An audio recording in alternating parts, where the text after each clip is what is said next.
Hello friends, कैसे हैं आप सब। आशा करती हूँ आपकी तैयारी बहुत अच्छी चल रही होगी।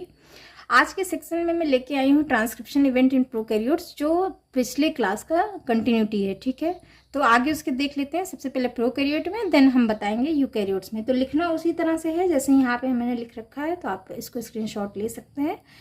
तो आपको मैंने बता दिया था क्या है ट्रांसक्रिप्शन और उसकी कैरेक्टरिस्टिक क्या है, क्या क्या रिक्वायरमेंट है। तो देख लेते हैं इसमें कैसे मूव कर रहा है, कैसी चीज़ें प्रोकैरियोट्स में हैपन हो रही है ड्यूरिंग ट्रांसक्रिप्शन। ठीक है, तो फर्स्ट जो बात की जाएगी वो इनिशिएशन की। भाई इन्वॉल्व जो आरएनए है वो बाइंड करेगा और एक इनिशिएशन प्रोसेस शुरू होगा ट्रांसक्रिप्शन का।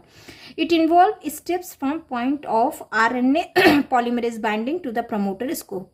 ठीक है, अच्छा, सबसे पहले ये डायग्राम देख लीजिए जो पहले मैंने बात करी थी आरएनए पॉलीमरेज का स्ट्रक्चर। तो आपको पता होगा 2 अल्फा, एक बीटा, बीटा डैश और रो और सिग्मा। ठीक है, ये आपको पता है। तो ये जो रो बाइंड क्या करता है 35 box via minor groove of DNA. आप देख रहे हैं, तो ऐसे इसी तरह आप भी ड्रा करिएगा। इस तरह से डीएनए बाइंड करेगा और यहाँ -35 न्यूक्लियोटाइड, आप बताइएगा यहाँ -10 न्यूक्लियोटाइड। ठीक है, तो और RNA polymerase binding to promoter due to rho and -35 box interaction. ठीक है, तो आप देख रहे हैं प्रमोटर क्या होता है। प्रमोटर एस्केप मतलब sufficient enough transcription to allow RNA polymerase to move out of promoter entirely. अब इसमें 4 स्टेप होंगे, 4 सब यूनिट होता है। ठीक है, पहला आपने आरएनए बाइंड कर गया, आरएनए पॉलीमरेज प्रमोटर से बाइंड कर गया। All repressor looks RNA polymerase binding must be remove. ठीक है, catalytic part close to start site. ठीक है, अब देखो दिस, आपको पहले मैंने बताया था this is the catalytic part. तो आप देख रहे हैं किस तरह से ये मूव कर रहा है और ये पूरा क्लोज्ड कॉम्प्लेक्स बनाता है जब डीएनए अटैच हो जाता है। When DNA strand separation has not at awkward, तो इस तरह एक क्लोज्ड कॉम्प्लेक्स बन जाता है। ठीक है, आरएनए पॉलीमरेज के साथ। नेक्स्ट है कन्फॉर्मेशनल चेंज। कन्फॉर्मेशनल मतलब structural change. Conformational changes in rho and then in polymerase, मतलब आप ये सिंबल चेंज कर सकते हैं, अपने हिसाब से भी कर सकते हैं। मैंने यहाँ पे ये लिया है। Then in RNA polymerase open complex formation occur. तो एक क्लोज कॉम्प्लेक्स बना and then it is open complex. तो आप देख रहे हैं डीएनए किस तरह से मूव कर रहा है। और यहाँ पे इसको मैंने इसीलिए बार बार नॉमेनक्लेचर नहीं किया क्योंकि मैंने लास्ट वीडियो में बताया इसके नॉमेनक्लेचर करके। ठीक है, तो एक नॉन टेम्पलेट बना, ये ओपन हो रहा है, ये टेम्पलेट है, ये नॉन टेम्पलेट है। देख रहे हैं 35 न्यूक्लियोटाइड पर उससे ये मूव कर रहा है, समझ रहे हैं आप। देखिए इसे +1 -1। ठीक है, अच्छा, थर्ड स्टेप आता है synthesis of RNA chain start with adenine nucleotide. बहुत इंपॉर्टेंट है। तो आरएनए शुरू कैसे होगा, एडेनिन न्यूक्लियोटाइड से। Several small chains are made and discarded. तो बहुत सारे ऐसे छोटे छोटे चेन्स भी बनते जाते हैं जिसे अबॉर्ट कर देता है ट्रांसक्रिप्शन के दौरान। तो इसका सिग्निफिकेंस क्या है ये कोई नहीं जानता, लेकिन ये होता है, ये ऑटोमेटिक चीजें होती रहती हैं। आप देख रहे हैं छोटा सा एक ट्रांसक्रिप्ट बना है। तो early transcript forming site, transcript bubble बनते हैं। देखिए इसको हम कह देते हैं, ये जो थोड़ा सा बबलिंग जैसा दिख रहा है इसको ट्रांसक्रिप्ट बबल। तो इसी तरह नॉमेनक्लेचर आप करिएगा। Transcript bubble 20 to 30 nucleotide. ठीक है, इधर से डीएनए जा रहा है, ये सेपरेट हो रहा है। पहले वो क्लोज सिस्टम बनता है, देन ओपन सिस्टम बनता है, then early transcription forming stage बन जाता है। ठीक है, एक आप देख रहे हैं, एक इसे मैंने एक डार्क रेड कलर से डिनोट किया है जिसे हम कहते हैं ट्रांसक्रिप्ट, राइट। नेक्स्ट है end of abortive transcription phase by conformational change in rho. अब देखिए ये जो ये चला, ये निकल गया, ये सेपरेट हो गया आरएनए पॉलीमरेज से और एक नेसेंट यानी नया एक ट्रांसक्रिप्ट डेवलप हो गया यहाँ पे। ठीक है, RNA polymerase outside the promoter region. देखो ठीक है, ये बबल फेज से एक नया नेसेंट ट्रांसक्रिप्ट बन गया, प्रमोटर स्केप हो गया, प्रमोटर स्केप कर गया मतलब वहां से निकल गया। ठीक है, अब नेक्स्ट स्टेज आता है इलोंगेशन का, मतलब इनिशिएशन शुरू हो चुका है, अब इसी ट्रांसक्रिप्शन का इलोंगेशन शुरू होगा, यानी और न्यूक्लियोटाइड ऐड होते जाएंगे। After promoter escape, transcription enters the elongation cycle. Elongation proceed at 40 nucleotide पर सेकेंड। तो ये सारे बहुत इंपॉर्टेंट टर्म्स है, इसी तरह से लिखिएगा आप भी। इसमें कोई भी चीज छोड़नी नहीं है और कोई भी चीज जोड़नी नहीं है, ठीक है। इसी तरह आपको करना है कि after promoter escape transcription enter the elongation cycle, ठीक है।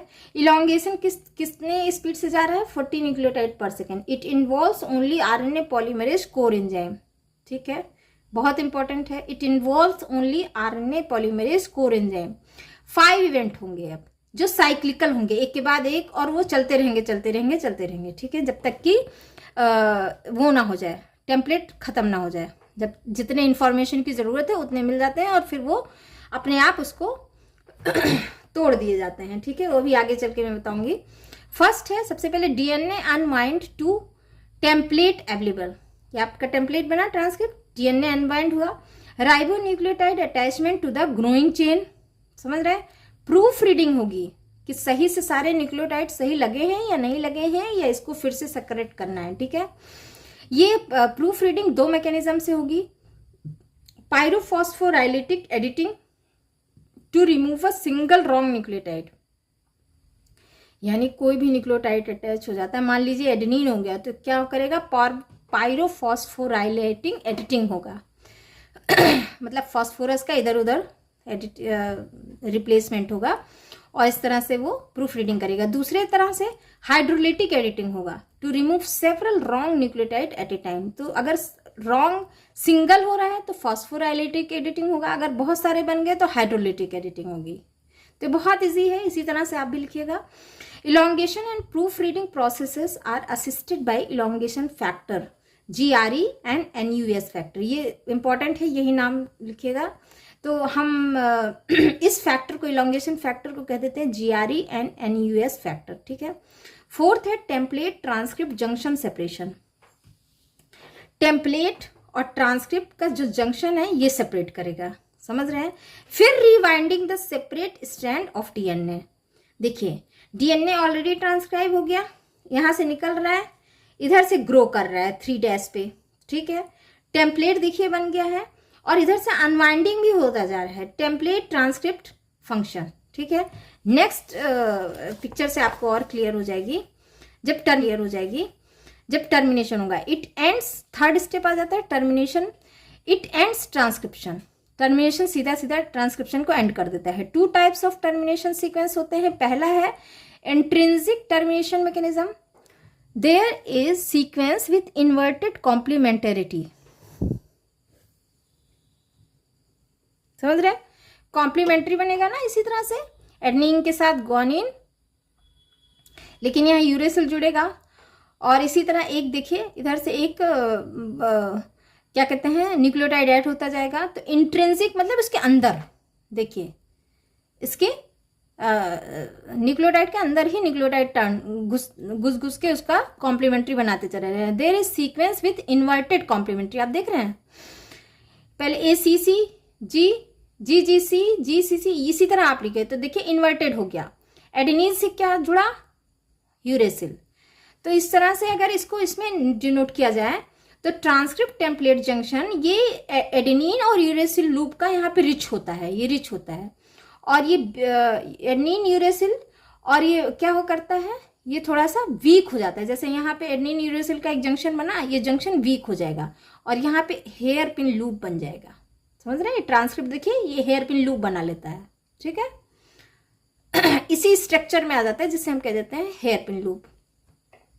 तो हेयर पिन लूप जैसे ही फॉर्मेशन हुआ due to inverted complementary sequence on transcript, AU जुड़ा और ये तुरंत जो है, ये समझ रहे हैं, अगर इस स्ट्रक्चर को इस तरह नोट करेंगे तो इस तरह बन जाएगा, ठीक है।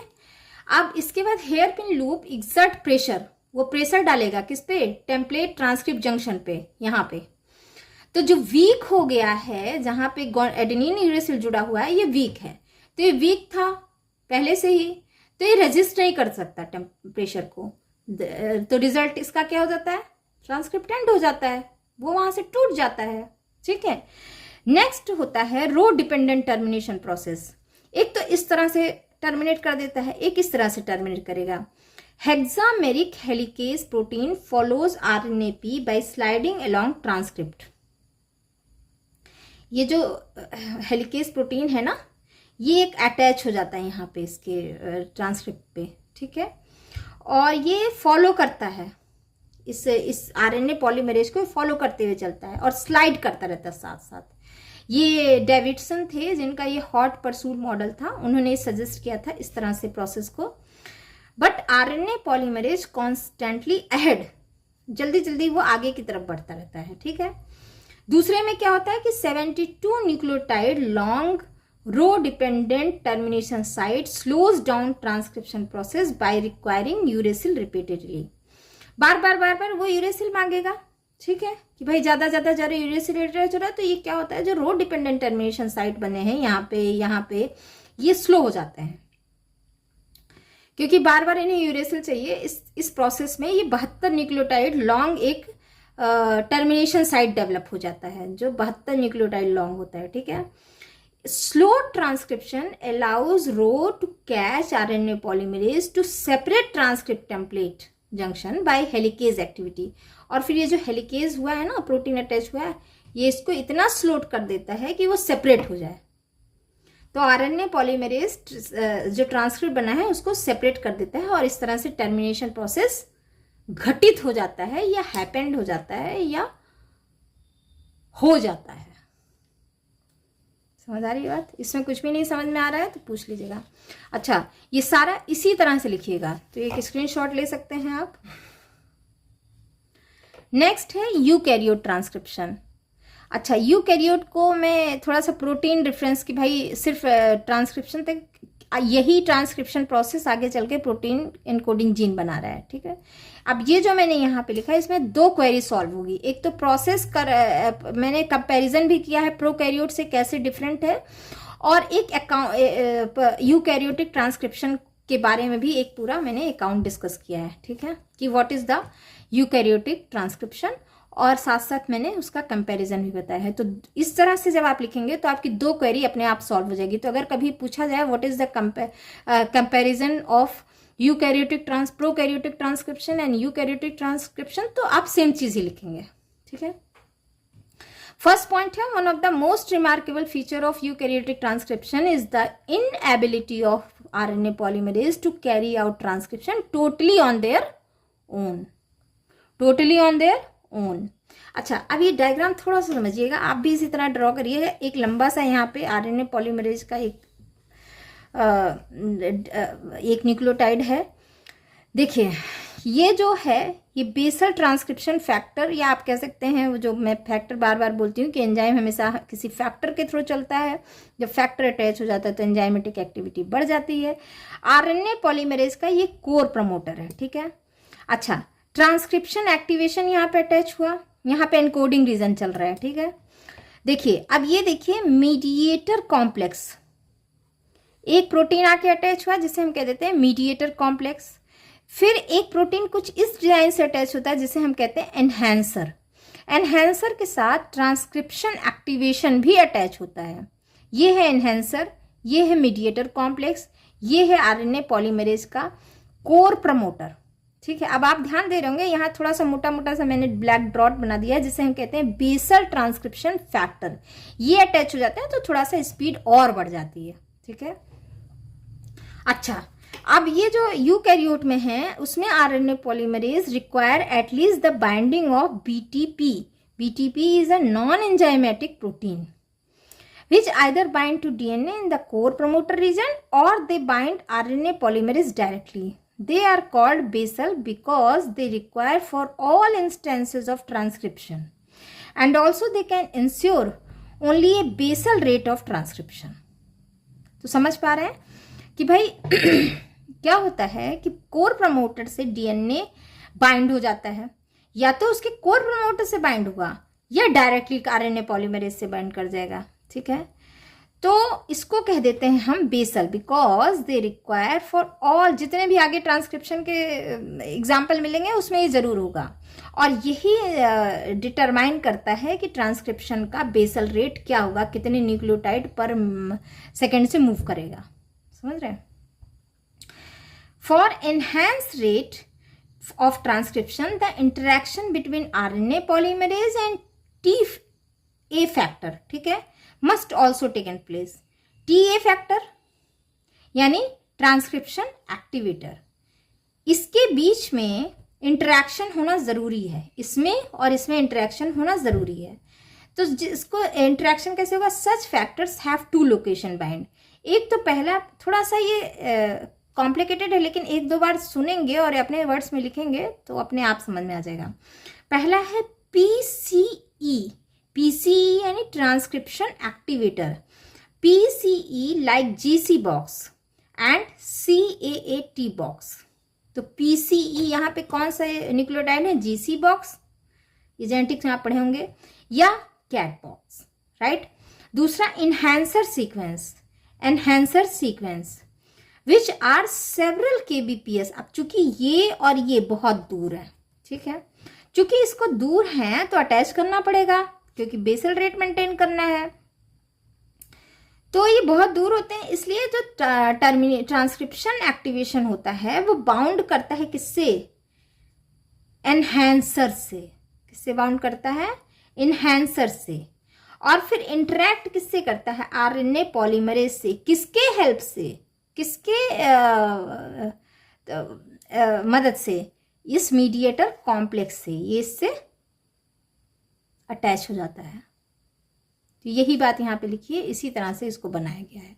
ये बहुत ही सिंपलेस्ट डिज़ाइन है, सिंपलेस्ट पिक्चर है। अगर ये आपने ड्रॉ कर दिया तो समझ लीजिए आपको फुल मार्क्स ज़रूर मिल गया। और यही बात यहाँ पे लिखी है। दूसरी बात कहा जा रहा है, दूसरा point, this event occurring at core promoter during transcription. आप नीचे देखा तो प्रोटीन एनकोडिंग जीन क्या होगा यूकैरियोट में, इस तरह से कहा जाएगा। सबसे पहले बाइंडिंग ऑफ प्रोटीन होगा, ठीक है। अब ये देखिए प्रोटीन बाइंड कर रहा है यहाँ पे, तो इसके लिए प्रोटीन बाइंड करने के लिए TA binding protein which is saddle shaped. आप देख रहे हैं किस शेप का है, it is in saddle shaped. It is a monomeric protein bind to the Tata box and Tata driven promotes, ठीक है। अब TBP interact with Tata box sequence through minor groove, इसमें groove भी बना हुआ है, minor groove which is unique because almost all known transcription factor bind to DNA through major groove. The inner surface of TBP is associated to DNA while its outer surface interact with protein bound at enhancer. तो ये सारा draw करने की बजाय मैंने एक simple सा picture बना दिया कि कैसे ये प्रोटीन बाउंड करता है टाटा बॉक्स से, ठीक है, या टाटा ड्रिवन प्रमोटर से। समझ रहे हैं? इसको थोड़ा एक दो बार आपको पढ़ना पड़ेगा अपने वर्ड्स में। नेक्स्ट पॉइंट है ये जो TAF है, जो यहाँ पे समझ में आ रहा है, TAF TATA box activation factor, ये क्या करता है, TBP से अटैच होता है। तो इस तरह से टुगेदर TBP एंड TAF एक TF सेकेंड D बनाते हैं।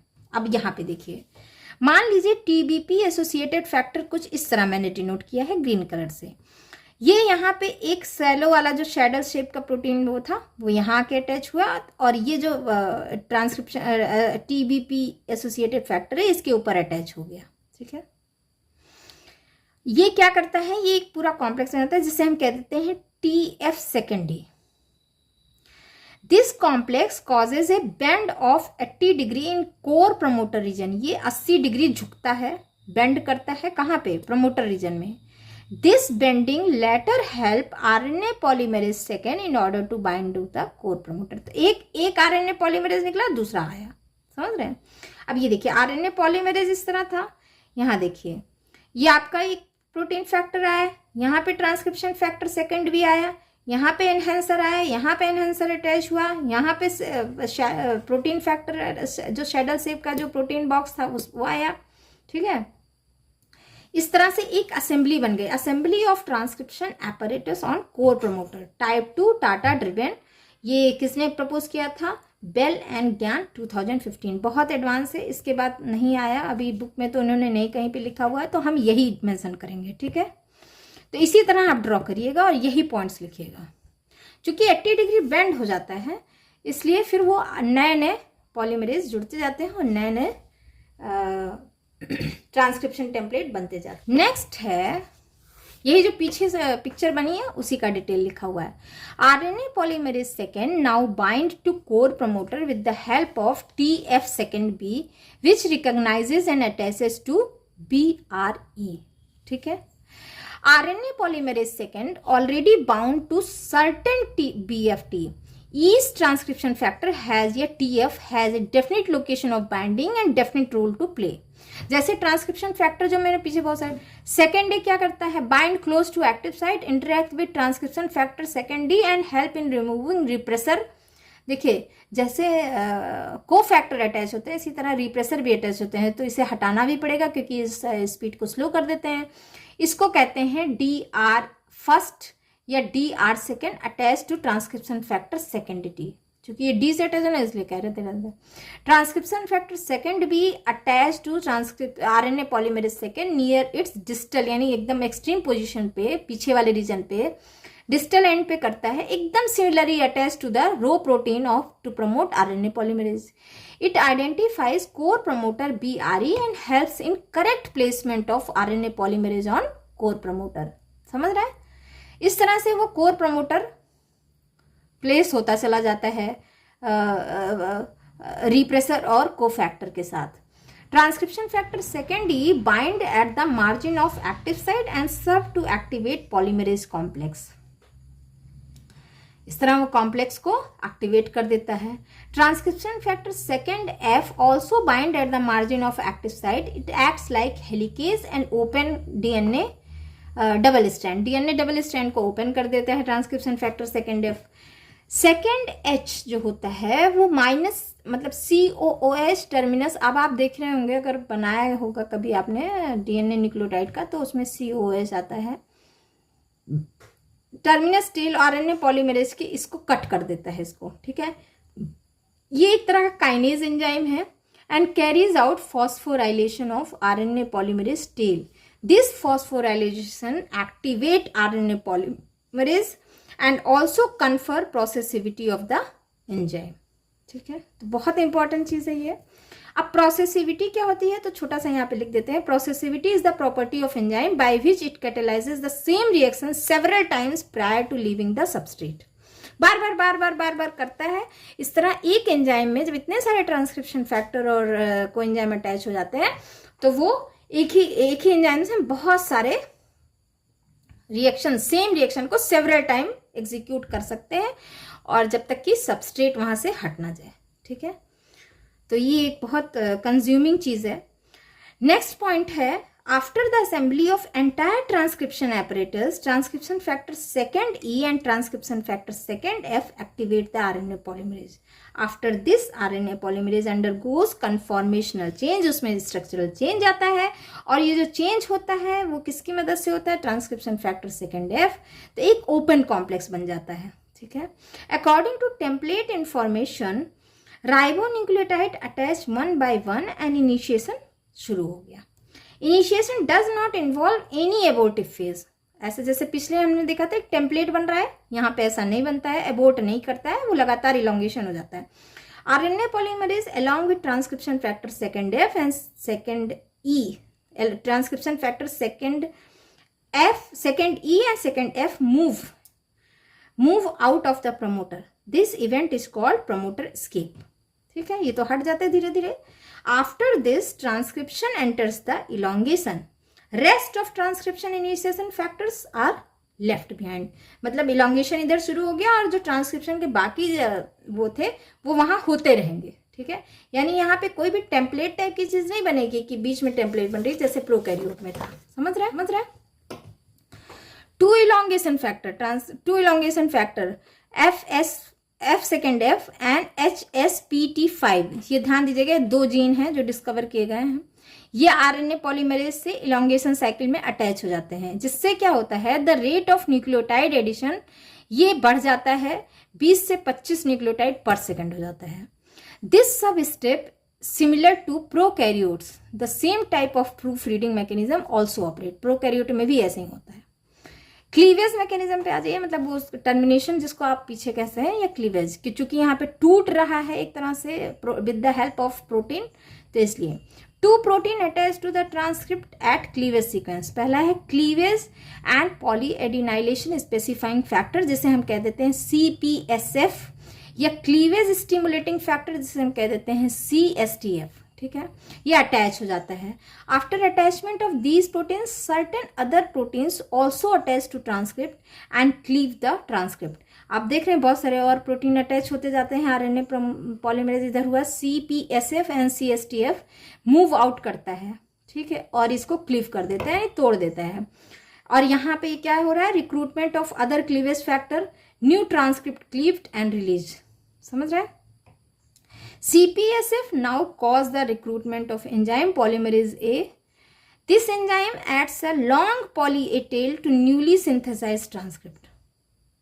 ठीक है, धीरे धीरे ऐसे पॉलीमरेज जुड़ते जाते हैं और इस तरह जो पॉली ए टेल और लंबा होता है और नए नए ट्रांसक्रिप्ट सिंथेसाइज होते जाते हैं। समझ गए? That is all for today's class. Thank you so much.